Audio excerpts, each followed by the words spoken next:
In the United States, President Donald Trump signed a series of executive orders on his first day in office following his inauguration. The president of Venezuela, Nicolás Maduro, highlighted the improvements achieved in the energy sector after assuring that the oil industry produced over 1 million barrels of crude oil per day in January. And in Colombia, the government of the northern department of Santander declared a social and economic emergency due to the insecurity crisis generated by the armed conflict between insurgent groups.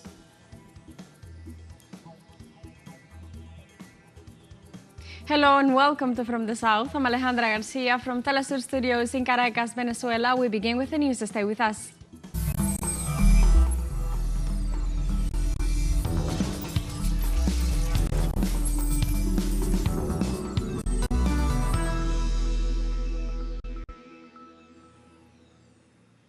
In the United States, President Donald Trump signed a series of executive orders on his first day in office following his inauguration.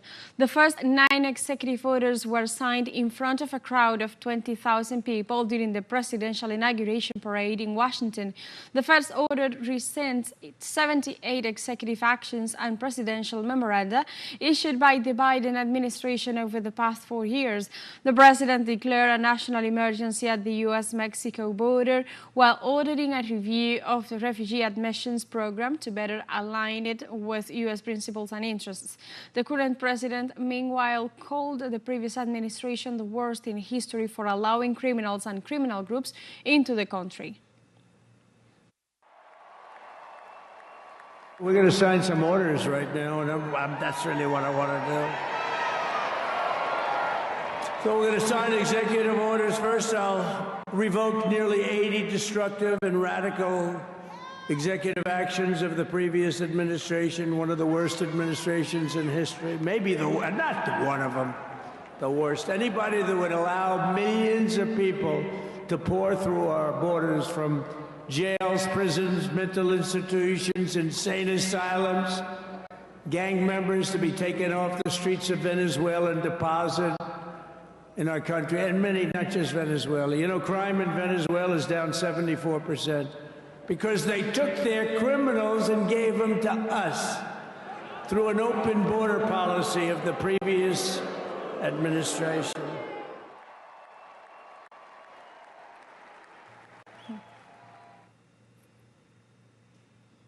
U.S. President Donald Trump signed an executive order pulling the U.S. out of the World Health Organization. Trump also ordered a comprehensive review of U.S. foreign spending. Both moves fit into Trump's more isolationist, America First approach to international affairs. Scientists fear the move could roll back decades-long gains made in fighting infectious diseases like AIDS, malaria, and tuberculosis. Experts also warned it could weaken the world's defenses against dangerous new outbreaks capable of triggering pandemics. On trade, the president said he expects to impose 25% tariffs on Canada and Mexico starting February 1st. On a press briefing held Tuesday, the spokesperson of the Ministry of Foreign Affairs of China condemned the decision of the new U.S. administration of Donald Trump to include Cuba in the state's sponsoring terrorism list. 中方注意到有关情况，正如迪亚斯卡内尔主席指出的。As President Diaz-Canel pointed out, the new United States government has resumed the deceptive practice of listing Cuba as a state sponsor of terrorism. The aim is to continue intensifying its brutal economic war against Cuba in order to achieve its goal of dominating the country. The repeated use of the known state sponsoring terrorism list wantonly imposes unilateral sanctions on Cuba, runs counter to facts, and it has no basis. It fully reveals the hegemonic, high-handed and bullying face of the United States. 充分暴露了美国霸权、霸道、霸凌的。 The spokesman also announced that they will seek to collaborate with the new U.S. administration to resolve trade issues after President Trump threatened to impose severe tariffs on China. The innate character of China-US economic and trade cooperation is mutual benefits and common wins. Maintaining the stable development of China-US economic and trade relations is in the fundamental interests of the two countries and the two peoples and is also conducive to global economic development. China is willing to strengthen dialogue and communication with the United States. Properly manage differences and expand mutually beneficial cooperation, in accordance with the principles of mutual respect, peaceful coexistence, and win-win cooperation. It is hoped that the United States will work with China to jointly promote the stable, healthy, and sustainable development of China-US economic and trade relations. And now we have a short break coming up, but first remember you can join us on TikTok at teleSUR English, where you'll find news in different formats, news updates, and more. We'll be right back, stay with us.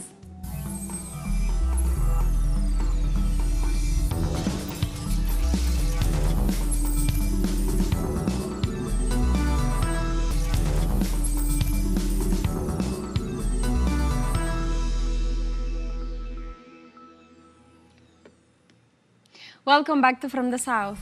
Russia became the main supplier of natural gas to China as part of energy cooperation agreements.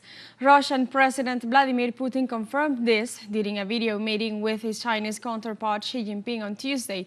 At the same time, the Russian head of state added that Moscow is also the leading oil exporter to China.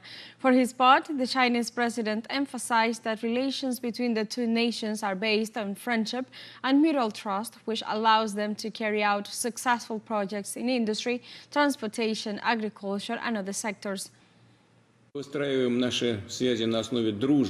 build our ties on the basis of friendship, mutual trust, and support for equality and mutual benefit. These ties are self-sufficient. They do not depend on domestic political factors nor the current global situation. It can be said with certainty that foreign policy communication, joint work between Russia and China objectively plays an important and stabilizing role in international affairs. China-Russia relations, with eternal kindness and friendship at their core, as well as comprehensive strategic interaction, mutually beneficial cooperation and wins for both sides, are gaining new vitality. On Tuesday, Belarus held early elections to choose the country's next president. Voting will run until January 25, 2025. More than 6 million citizens are called to participate in these elections. There are 5 candidates running for the presidential office. Among the candidates stands out the current president, Alexander Lukashenko, who is seeking a 7th term. Polling stations will open from noon to 7 p.m. local time for the next 5 days.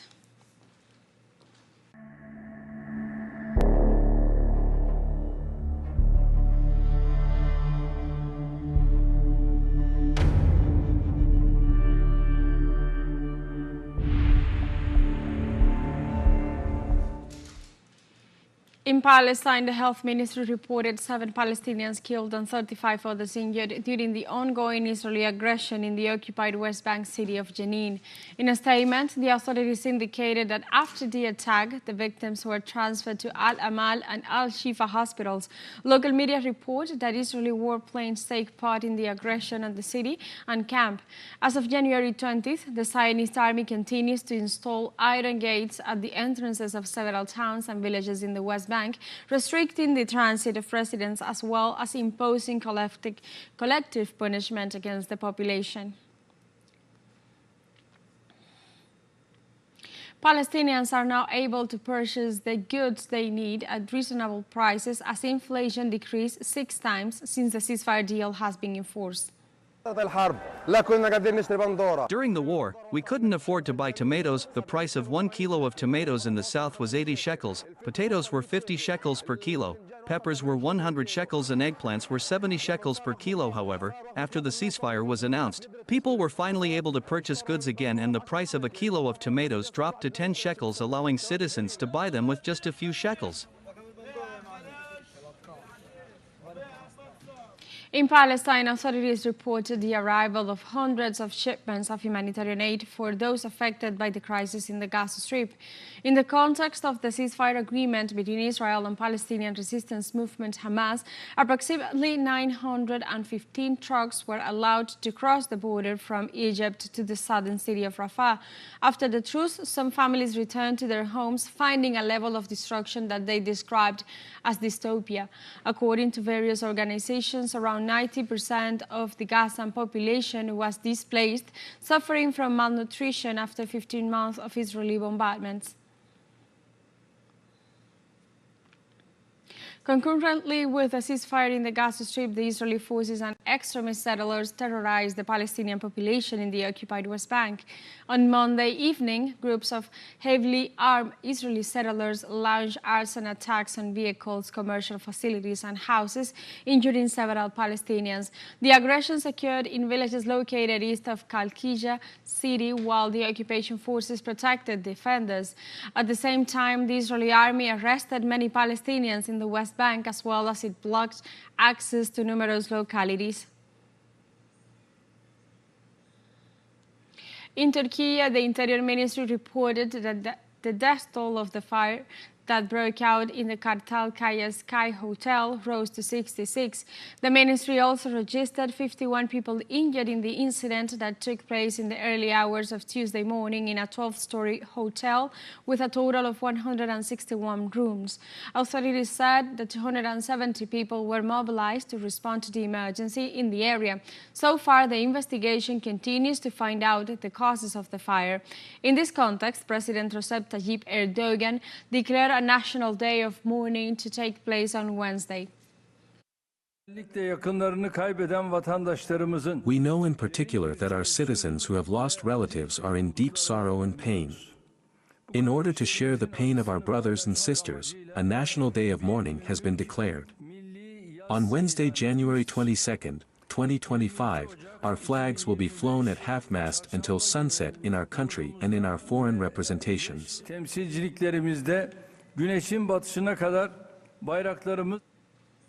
Impeached South Korean President Yoon Suk-yeol attended his political trial on Tuesday, which took place at the Constitutional Court.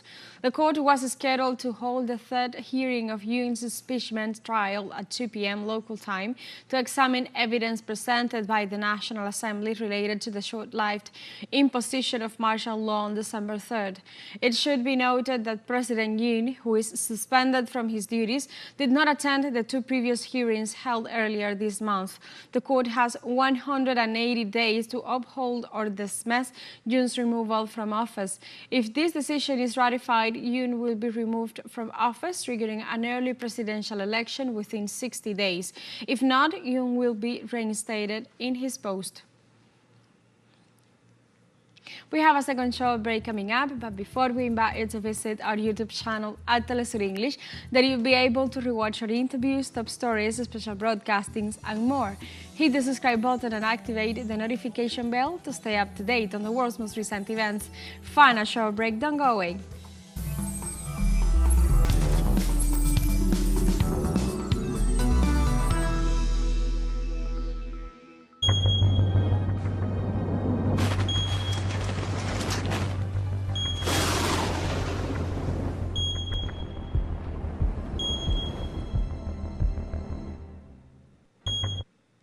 Welcome back to From the South. In Southern California, a couple of fires broke out again as a result of winds, while firefighters are being alerted to extreme fire weather conditions, which triggered blazes in Los Angeles. The National Weather Service announced gusts could reach from 70 meters per hour to 100 meters per hour.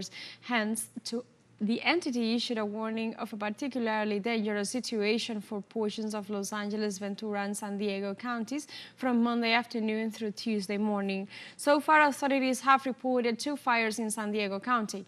Subsequently, evacuation orders were issued for the Lilac fire as 50 acres had been destroyed due to flames. However, the California Department of Forestry and Fire Protection informed firefighters managed to put out the Pala fire. The president of Venezuela, Nicolás Maduro, highlighted the improvements achieved in the energy sector after assuring that the oil industry produced over 1 million barrels of crude oil per day in January. The Venezuelan president informed that the gas industry stabilized and recovered after terrorist attacks. In addition, the head of state advanced that this year the nation will grow enormously in the production of gas for domestic consumption and exports.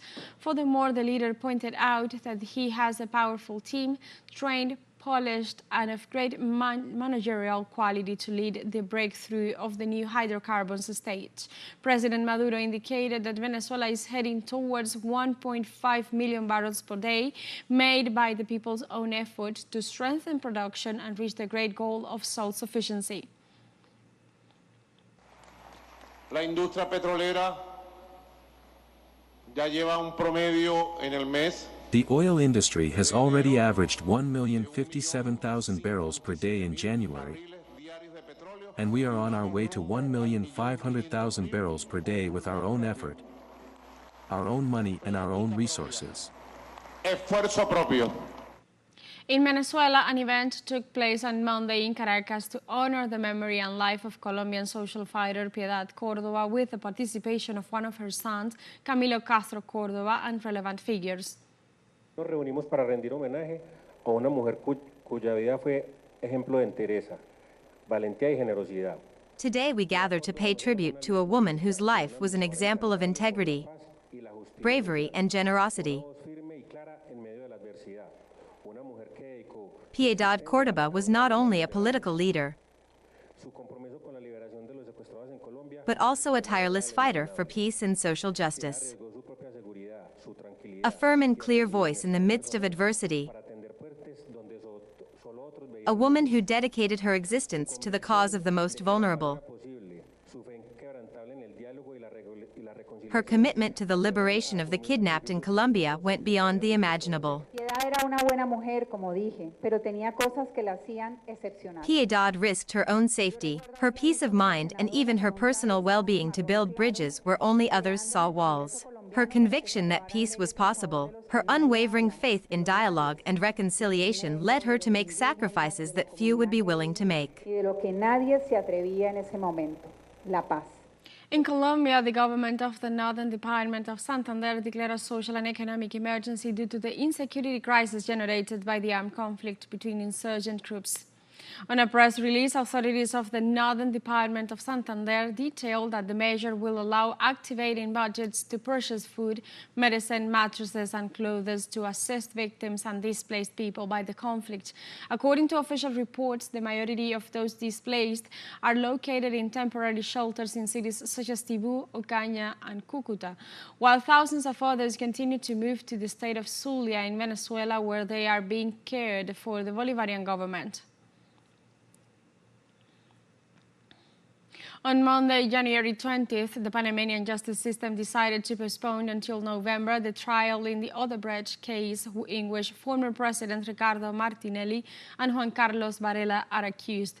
The date of the new hearing will be from November 11th to 19th, with an alternate date from January 12th to February 13th, 2026, an action that, according to analysts, constitutes a new delay in the biggest corruption case in Panama since the investigation dates back to 2017. Despite the delays in the trial, the prosecutor's office announced that the investigation continues and that it is prepared to present any new evidence.